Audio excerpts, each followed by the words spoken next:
Shalom. Devosi bilangan 13. Ayat yang ke-28 berbunyi demikian. Hanya bangsa yang diam di negeri itu kuat-kuat dan kota-kotanya berkubu dan sangat besar. Juga keturunan Enak telah kami lihat di sana. Dalam ayat yang ke-28 ini diawali dengan kata hanya. Hanya ialah kata yang kerap digunakan untuk mengekspresikan rasa menyayangkan.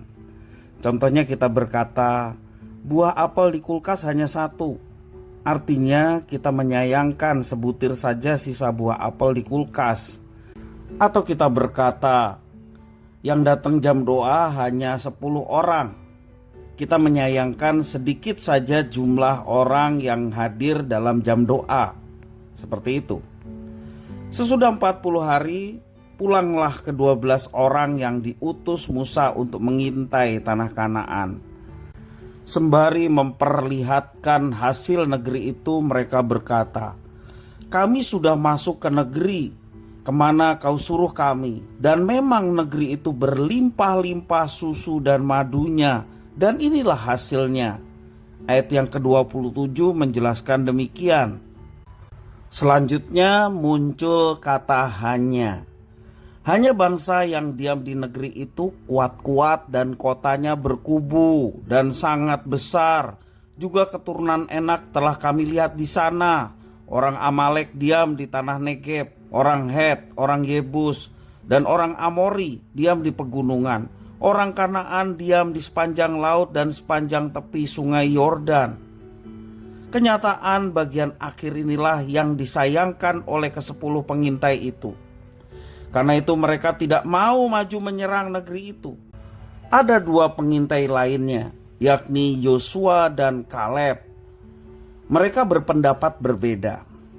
Keduanya mengingatkan mereka punya Tuhan yang mampu mengubah kenyataan yang disayangkan menjadi kenyataan yang menyenangkan. Walaupun penduduk itu kuat-kuat, Tuhan dapat memberikan negeri itu kepada mereka. Dalam Bilangan pasal 14 ayat yang ke-6 sampai 8, itulah keyakinan atau optimisme yang dimiliki oleh mereka, bukan karena kekuatan mereka, tapi karena iman mereka kepada Tuhan.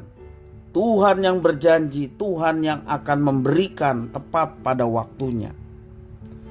Saat ini kita mungkin mendapati kenyataan dalam tanda petik disayangkan.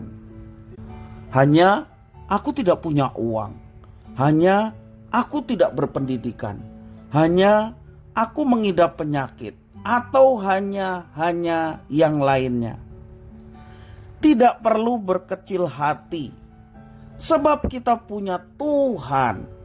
Walaupun kita semua punya keterbatasan di dalam diri kita, percayalah bersama dengan Tuhan kita dapat melakukan perkara-perkara yang besar. Tuhan tahu apa yang Dia mesti kerjakan di dalam diri kita. Percayalah kalau kita beriman kepada Dia yang berkuasa atas hidup kita, Dia yang berkuasa atas segala sesuatunya.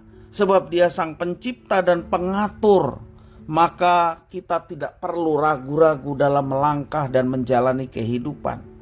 Jangan sering kita berkata hanya dan hanya dan hanya, yang meragukan iman kita, meragukan kepada Tuhan, menempatkan Dia sebagai pendusta yang tidak mampu melakukan apa-apa.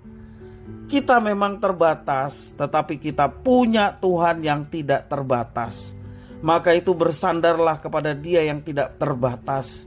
Walaupun seringkali kita hitung-hitung secara matematika bahwa tidak mungkin hal itu terjadi, tetapi di dalam Tuhan segala sesuatu yang tidak mungkin menjadi mungkin.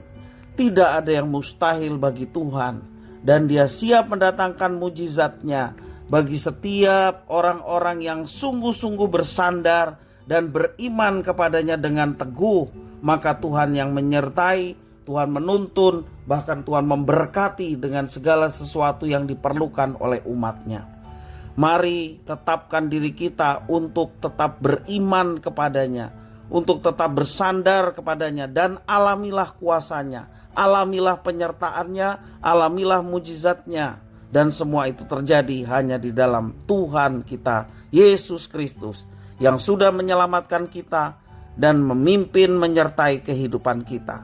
Tuhan tidak pernah merancangkan sesuatu yang membuat kita binasa, membuat kita celaka, tetapi Dia merancangkan sesuatu yang mendatangkan kebahagiaan, sukacita, dan kemenangan bagi kita sekalian.